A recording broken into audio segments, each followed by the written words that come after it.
The post had been there when my father worked this plateau, and before him, his mother. By the time the settlement survey ran its grid across the Rin Five's western table, the stone was already half buried under 60 years of drifted topsoil and tangled rye root.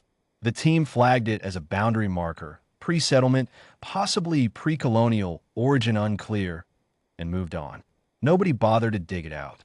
I used it as an anchor for the west corner of the lower fence run, same as my father had, same as his mother before him, if her journals were right. 11 years I worked that corner. 11 years of cold mornings and wire that wanted to pull loose from the clips, and the particular ache that comes from stringing tension line across 600 meters of plateau slope with the wind coming east off the Rin Range. I am not a sentimental woman. I have no patience for the kind of farming that calls itself a calling. It is land, and it wants tending, and you tend it or you don't, and the grain grows or it doesn't, and the settlement survives another season or it doesn't. That is the whole of it. Before I strung wire at the west corner, I tapped the post twice. Knuckle to stone, 2 short raps, high on the shaft where the carved channel runs deepest. My father taught me that. He said his mother taught him it was the correct way to test the stone. You could feel if the anchor had shifted overnight, if the frost had heaved the base, if the post wanted attention before you loaded it with line tension. He said it plainly, the way he said everything, and I believe him the way I believed everything he told me about the land, and I never questioned it. The post never moved. Not once in 11 years did I tap it and feel anything wrong. The stone was solid.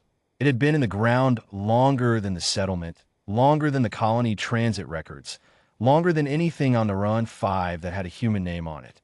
I do not find that remarkable. Old things are solid. That is generally how they get to be old. On the morning I'm telling you about, the temperature had dropped 4 degrees overnight, and the east wind was early and sharp.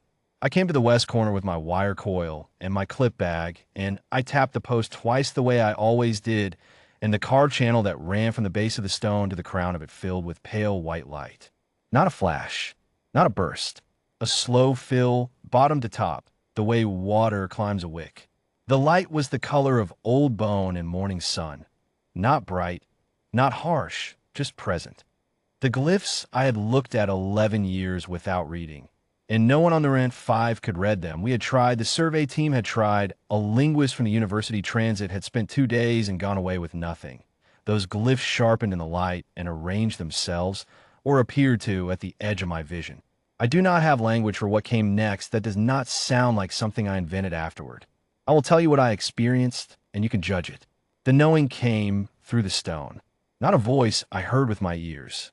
Something that arrived through the bone of my hand, through the knuckle I had pressed against the carved channel, and moved up through my arm and settled somewhere behind my sternum like a resonance in a bell after it has been struck.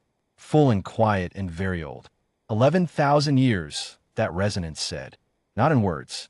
In the direct fact of duration. The weight of it, the patience of it, the specific quality of something that has been waiting so long that waiting is no longer an act, but a condition of being. The stele had been in the ground on the Run 5 for 11,000 years. It had been placed there. It had been placed there by the first line, a core whose name carried a function the way old titles do. They held the boundary. The perimeter of the last inhabited world of the civilization that made this stone and every stone like it on 100 worlds. They were the ones who stayed when the others moved inward or went wherever the record did not follow. They held the line.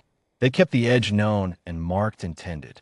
The first line dissolved over generations, the way all core dissolve when the thing they guard against becomes history, and then legend, and then silence. But the practice did not dissolve entirely. The practice went underground into habit, into small inherited gestures that carried no conscious weight, into a grandmother's instruction to her daughter about the correct way to test a fence post in cold ground.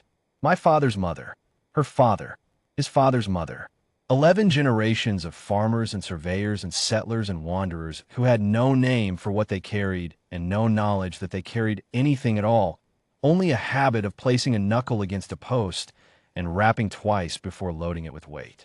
The stele had been tracking the lineage through that tap, waiting for the pattern to return cleanly, The specific pressure, the specific spacing, the specific cadence of a hand that had learned it from a hand that had learned it from a hand, back through 11 generations to the last warden who had set the stone and pressed their knuckle to it and said, formally or just quietly, here, this is the west corner.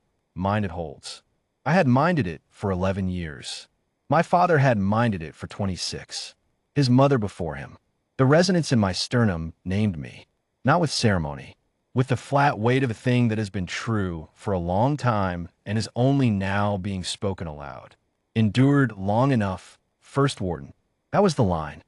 That was what the stone had waited 11,000 years to say to one specific pair of hands in one specific posture of attention. The posture of a woman who had tapped a post in cold morning air 11 years running and never once thought about why. Endured long enough. Not a welcome, not a celebration, an acknowledgement, the recognition of duration as its own form of service.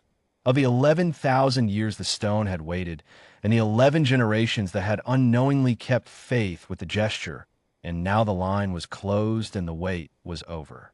I stood at the west corner of my lower fence run with the wire coil on my arm and the east wind coming off the Thurin range and the pale white light running the full length of the stele.